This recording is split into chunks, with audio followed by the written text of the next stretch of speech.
Hi there and welcome back, where today we're going to be talking about SpiderWeb, the brand new song by Brats.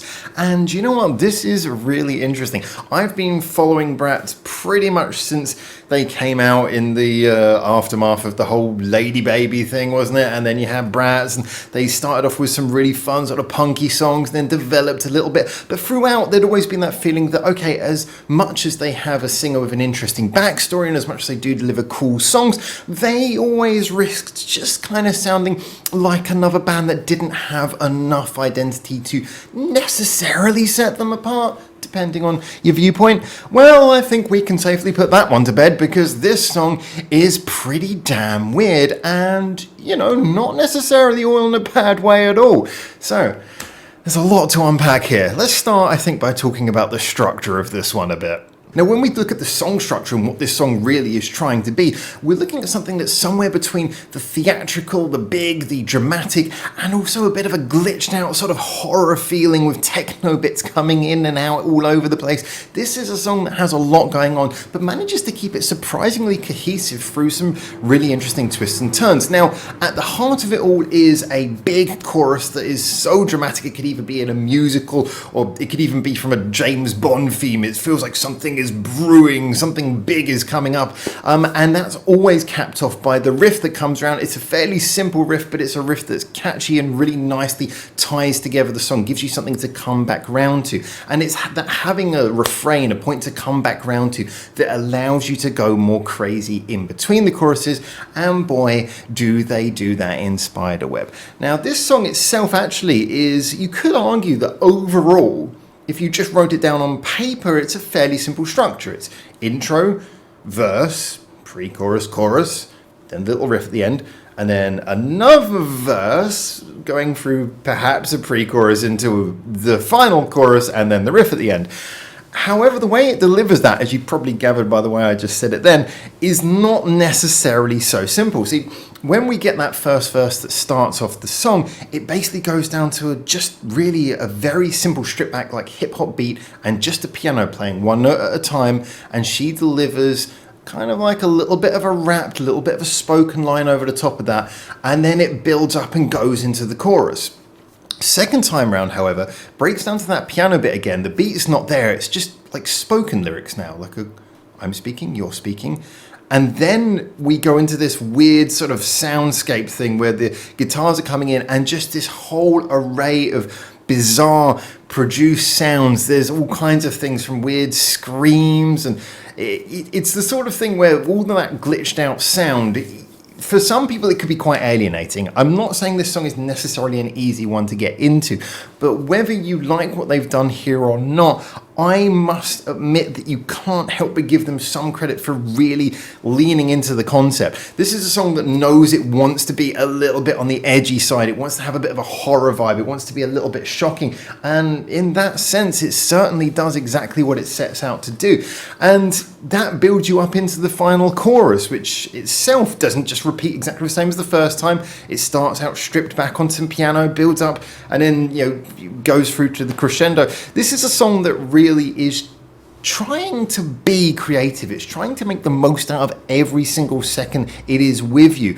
And I really appreciated that quite a lot. So the question is does this work? Well, this is probably the most extreme example of how subjectivity and what mood you're listening to it in and what time you're listening to it at, so many things could affect it. It's certainly a song that does benefit from having an opportunity for you to get familiar with it.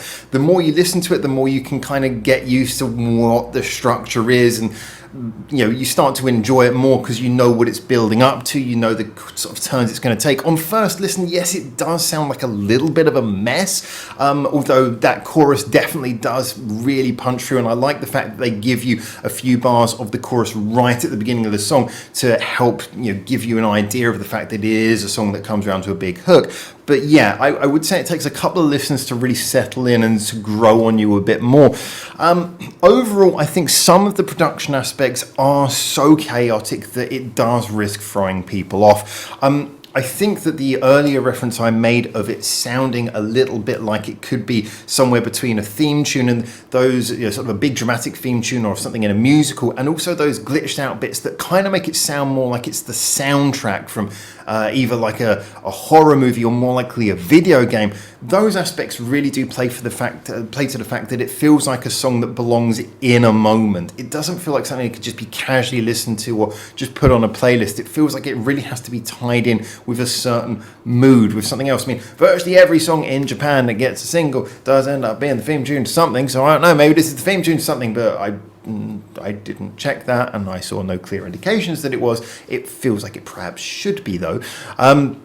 It's not a casual listening song. It's not a song that you'd listen to maybe over and over again just because you feel like it. It's a song, as I say, that has a certain mood and also is dramatic enough and obscure enough in its production that it could put certain people off. However, again, this is something I come back to, which is that having the identity, having the leaning into those things, being brave and going for those decisions also means that for the people who like this, it is going to feel more special. It's going to feel like something that encapsulates its mood with a lot more gusto. It feels like it's got more invested in trying to be that creepy, weird, sort of glitched out song. So if you like it, I think you're really going to like it.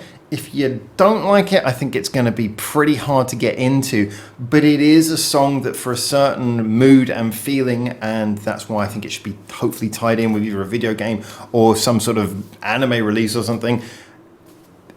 When it's in its right context, I think this would be great because, wow, are they all about atmosphere in this one. Video-wise, it's a pretty simple affair, but considering how they clearly weren't working with a big budget and how the song itself is going so overboard, I thought it was quite impressive how, they put them on like a video screen. It was kind of like a screen room where you got the screens on the back and the walls and the floor and everything.